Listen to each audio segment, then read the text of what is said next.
Pertama, kita lupa filosofi kita bernegara. Ya. Kalau kita membaca alinea keempat, konstitusi kita jelas bahwa di antara tujuan kita bernegara itu adalah memajukan kesejahteraan umum. Dan di ujungnya itu ada keadilan sosial. Kan itu. Jadi bukan hanya soal angka-angka. Setelah kami melihat angka ini, angka itu, lalu kami kemudian memberikan persetujuan dengan catatan. Pengalaman saya, Pak Karni, sejak 2004 di DPR.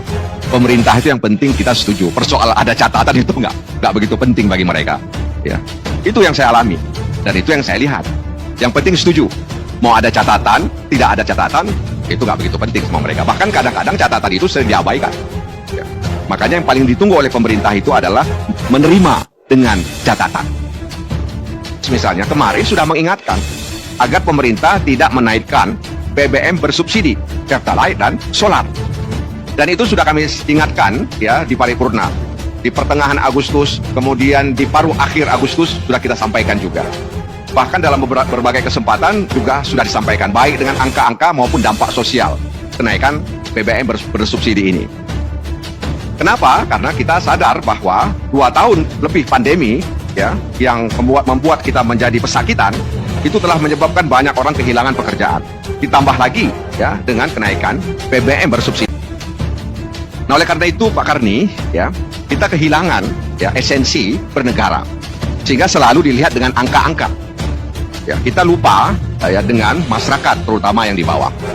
Sehingga apa yang terjadi? Yang terjadi hari ini yang kami lihat, negara itu menjadi sumber masalah. Ya. The problem of the state. Negara itu menjadi sumber masalah. Ya. Jadi masalah negara dibebankan kepada rakyat. Masalah negara di bidang hukum, dampaknya terhadap masyarakat. Masalah negara di bidang ekonomi, dampaknya terhadap masyarakat. Jadi memang pemerintah kemudian memberikan angka ini, angka itu, untuk ini, untuk itu, dan sebagainya. Pertanyaannya, ya, bagaimana kita memastikan bahwa angka-angka itu dirasakan? Karena bahasa-bahasa itu tidak bisa dinikmati oleh masyarakat. Ya. Bahasa-bahasa bahwa kemudian nanti ada sekian triliun, ada segini dan sebagainya, itu tidak bisa dinikmati oleh masyarakat kelas bawah. Nah, oleh karena itu kita berharap agar negara ini menjadi negara solusi, ya. The solution of the state. Ya. Jadi negara bukan jadi the problem of the state. Ya. Nah, ini harapan kita dan itulah esensi kehadiran negara.